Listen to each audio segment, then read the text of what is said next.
In this unit, we consider this argument by breaking it down and looking at the evidence. We ask, what was the cumulative impact of the Industrial Revolution and how was it experienced?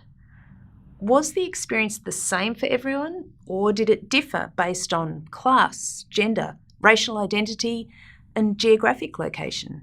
One way to begin to answer questions about the differing impacts of the Industrial Revolution is with data. Of course, we don't have complete sets of numerical data for this era, but we can combine the pieces we do have to get a picture of change. For example, industrialized countries could quickly create cheaper products. This meant they had more goods to export to other countries, and they could sell those goods much cheaper than local merchants and producers could.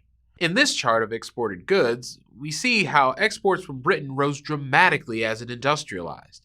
Before about 1750, exports from all parts of Britain, including the regions of England and Wales, weren't that high, although they were slowly growing.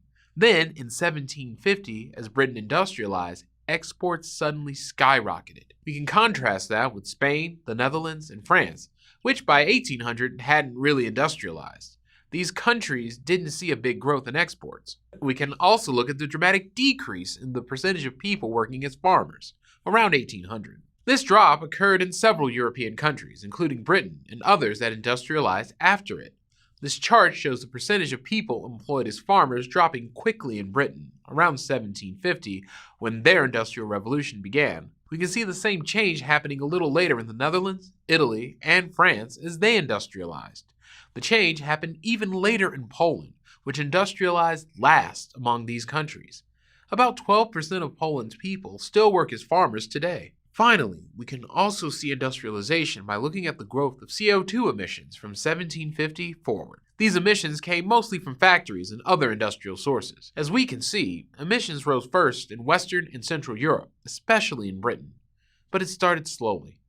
Even in Britain, industrialization was still quite limited between 1750 and 1800. Then it began to rise more rapidly, and other parts of Europe and the United States began to industrialize. Other regions followed more gradually.